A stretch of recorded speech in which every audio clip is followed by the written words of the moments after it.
বাসের টিকিট কেটে বসে আছি অ্যান্ড লোকাল বাস তো ছাড়তে লেট হবে।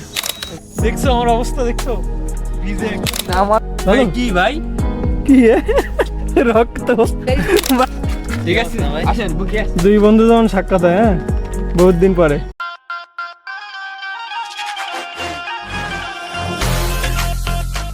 হ্যালো গাইজ, আসসালামু আলাইকুম, this is Shahid Hossain and welcome to my new video. So guys, আজকে আমরা ট্রাভেল করব অ্যান্ড খুলনা থেকে যাব সাতক্ষীরা আমাদের গ্রামে। সো এই পুরো জার্নিটা আপনাদের সবার সাথে শেয়ার করব আমরা। আমাদের ব্যাগ তারপর জিনিসপত্র যা ছিল সব কিছু একদম গুছিয়ে ফেলছি। সো আমাদের এখন বেরোনোর সময়, আর আমি একা যাচ্ছি না, আমার সাথে আমার ভাই আছে। আমরা তো গ্রামের পাশে যাচ্ছি। কিসে যাচ্ছি? আমরা বাসে যাচ্ছি ভাই। বাসে তো জার্নি করবো, অনেক মজা হবে, আনন্দ হবে। বাস জার্নি তোমার শুধু ভালো লাগে, আমার একদমই ভালো লাগে না। আমার সব জার্নি ভালো লাগে। সো আমরা সাতক্ষীরা পর্যন্ত বাসে যাব, এরপরে আর আমরা বাসে যাচ্ছি না।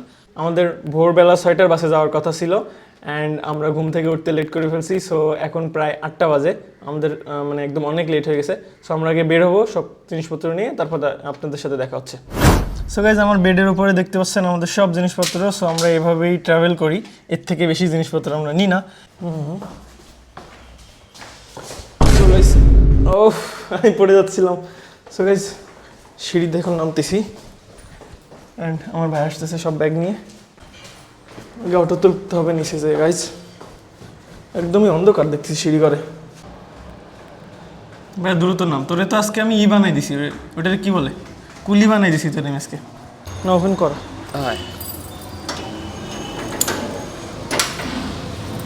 ভাই এটা কোনো কথা, এখন ব্যস্ত আছে, এখন গেট লক করা। চলো তাহলে, আগে এক্ষুনি অটোয় উঠতে হবে, এখন অন্য কোনো কাজ নাই। তো গাইজ, আমরা বেরিয়ে গেছি আর আমরা আগে প্রথমে সোনাগা বাস স্ট্যান্ড যাবো, তাই না? অবশ্যই ভাইয়া। তুমি কি পরিবহনে যেতে চাও নাকি এখন পরিবহনের ডেট মিস করে? ডেট মিস দেখা যাক, তারপর চেষ্টা করব। মানে পরিবহনের টাইম মিস করে ফেলছি না, সম্ভব চেষ্টা করতে হবে। ওকে চলো তাহলে। ওকে গাইজ, এতখানি ব্যাগ নিয়ে মানে কি যে প্যারা হয় বাইরে, এটা শুধু আমরাই জানি নাকি।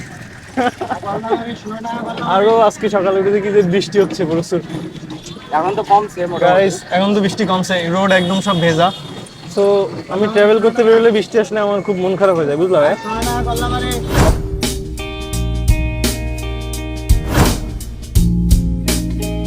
গাইজ, সামনে আমাদের বাস রেডি আছে অ্যান্ড আমরা এই বাসে করেই যাব। সো চলো রোড পার হই আগে। গাইজ বাস এটা। গাইজ বাসের টিকিট কেটে বসে আছি অ্যান্ড লোকাল বাস তো ছাড়তে লেট হবে নাকি। অবশ্যই আমাদের যাওয়ার কথা ছিল 6টার গাড়িতে, এখন 8টা 10 বাজে যাচ্ছি আমরা। 2 ঘন্টা করে তোমার কেমন লাগছে? লেট তো হবে, আমি ঘুমের থেকে উঠতে পারি না, এটা কোনো ব্যাপার না। আর টাইম মতো পৌঁছে যাবো ইনশাল্লাহ, আল্লাহর রহমতে। ঠিক আছে। সো গাইস, যদিও বাস জার্নি আমার ভালো লাগে না, আমি অনেকবারই বলছি, এরপরেও বাস জার্নি এনজয় করতে থাকি। প্রায় 2 ঘন্টার মতো থাকা লাগবে আমাদের এই বাসে। এরপরে সাতক্ষীরা নামবো, তারপর রিল্যাক্স, ওখান থেকে হয়তো বাইকে চলে যাবো।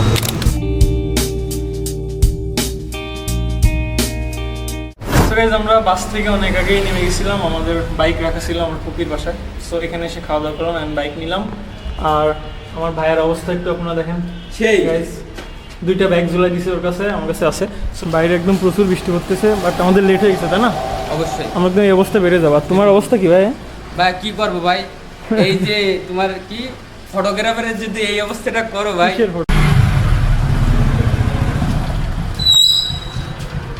ভাইয়া চলো তাহলে, যাও যাক। চলো। ফটো পিছনে। ও আমি আফটার 1 আওয়ার। সো গাইজ, আমাদের অবস্থা দেখেন, আমরা বৃষ্টিতে পুরো সাতক্ষীরা থেকে একদম পুরো পথ ভিজতে ভিজতে আসছি। আমরা প্রায় বাড়ির দিকে চলে আসছি। তুই কই যাস?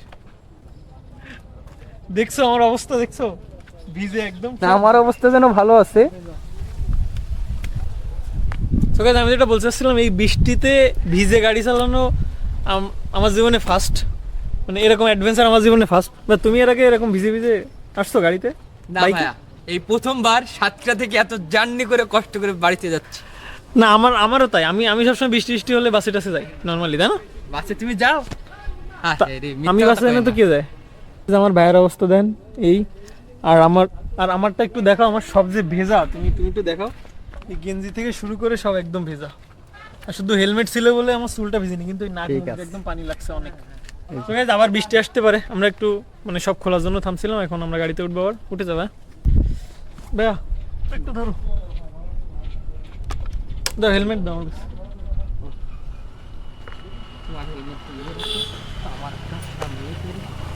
তাড়াতাড়ি নে, বৃষ্টি পড়তেছে। So guys, আমরা আবারও রওনা দিচ্ছি, হয়তো বাসায় যেয়ে দেখা হচ্ছে সবার সাথে। ফিউ মিনিটস লেটার দেখতে পাচ্ছেন বৃষ্টিতে ছাতা নিয়ে দাঁড়ায় আছি, অ্যান্ড আমরা হচ্ছে অনেক আগে বাসায় ফিরছি, একদম ভিজে ফিরছিলাম। সো আমরা অনেকখানি শর্ট রোডে নিতে পারিনি, কারণ এমনিতেই মোটরসাইকেলে এত জোরে বৃষ্টি হয়েছে, আমরা একদম ভিজে পড়ে পুরো একাকার। সো এখন একদম আমরা ফ্রেশ ট্রেশ হয়ে বেরোইছি একটু বাইরে, হয়তো নদীর ধারের দিকে যাব, যদি এখনও বৃষ্টি হচ্ছে, তারপরে একটু গ্রামে ঘোরাঘুরি করবো আমরা। তো তুমি কোথায় কোথায় ঘুরতে চাও ভাই বলো, অনেকদিন পর আসছো। পরিবেশ তো গ্রামের বিভিন্ন স্থানে ঘুরবো ভাই, আমার কাদার ভিতর দিয়ে চলে আসতেছে গ্রামের কি পরিবেশ রে ভাই। এবার পার দিকে একটু ধরো, আমি কোন দিকে হেঁটে আসতেছি। এই যে কেমন লাগে ভাই কাদা থাকতে? গ্রামের এই পরিবেশটা আমার ভালো লাগে, কারণ বড় হয়েছি তো এই জায়গায়। ও তাই না? তো তোমার অবস্থাও তো খুব বেশি ভালো নাই, যে এই যে হাতে তুমিও জুতা, তো একই কাজ হাতে করতেছো, জুতা, তো আর এই আমারে যে। কও কেমনে? তুই তো এটা করছিস। আমার কি কাকা ভালো আছেন কাকা? তো এই কি বন্যার পানি মনে হচ্ছে কেন? বন্যার পানি মনে হচ্ছে যে? হ্যাঁ তো হরিশখালী কি ভাঙি গেল নাকি আবার? না, এই যে ফাইনালি চলে আসছি বাসার ভিতরে, একটু কাদা পরিবেশ, তারপরেও কিন্তু ভালো আমি আমার লাগবে। দাদির বাড়ি আসছি, আমার দাদির বাড়ি। এই তো আলহামদুলিল্লাহ। তাহলে একটু পরে দেখো। খাবো ভাই, আমার কি খাবা? নিজস্ব গাছ লাগানো, চলে এসো দেখো কি ফল। ভাই ওর মধ্যে আসতে পারো না ভাই, ভাই আসো না ভাই প্লিজ। তুই একটা সিঁড়ি নিয়ে দেই না, দুটো নিয়ে আমি একটা খাই। এ ভাই কর্মসা গাছ হলো কি করে জায়গায়? ভাই আমি লাগাইছিলাম ভাই, এটা গাইস আমার ভাই গিয়েছে কর্মসা সিটতে, গরম চা। নিয়ে আয় সিঁড়ি নিয়ে আয়, তারপরে দেখি কি জিনিস। এই যে এই অত আটা হলে খাওয়া যায়? ধুনে দেই জিনিসটা কিরকম। এটা বকুলের মতো লাগতেছে তো। গরম চা টক নাকি? না এটা খাতে, এই আমি বহুত দিন আগে একবার খাইছি, আর দেখি এর কি মধ্যে খাবো নি। ধুনে পানি দাও। ও খাসাও পারিস কেন? ও তো হুম। খাইছ ওইটা। ভাই কি ভাই? কি এ? রক্ত ভাই আমি খাও না, আর গেঞ্জিত লাগলে আমি শেষ। সেই স্বাদ ভাই। গাইস এই যে রক্ত।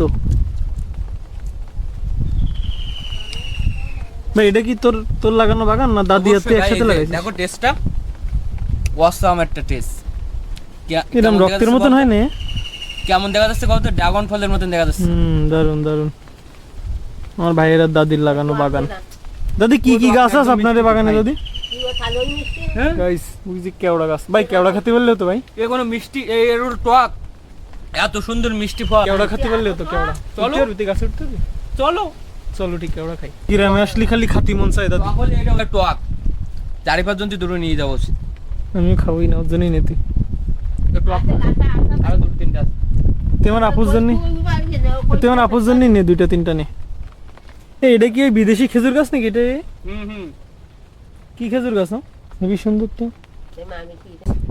আমার দাদির বাড়ির বাগান থেকে এখন আমরা বেরোয় যাচ্ছি। সো বেরোয় এখন একটু নদীর ধারের দিকে যাবো গাইস। তো বালি হলে হয়, বালিতে কিন্তু তার পা কেটে যায় আর কি। এই যে সামনে নদী, এই নদী পার হওয়া লাগবে এখন। আসো এই নদীতে কি তুমি নামতে চাই? দেখো এই আমরা ব্লগ করতে করতে আইছি খুলনাতে। হ্যাঁ ঠিক আছে আসেন, বুকি আছে। দুই বন্ধু যেমন সাক্ষাৎ হয়, হ্যাঁ বহুত দিন পরে। ভালো না? আলহামদুলিল্লাহ। কবে আসা হয়েছে? এই কিছুক্ষণ আগে, এই মাত্র গোসল টোসল করে বের হলাম। ঢাকাতে আসছো দি? আবার যাবো কালকে, কালকে আসতে বলছি। আবহাওয়া যদি ভালো থাকে, আমার অবস্থা তো খারাপ, কোনো সুযোগ নেই। মোটরসাইকেলে আইসিস কি দুলু ভিজদি সারা পথ। কালি তো হলো না।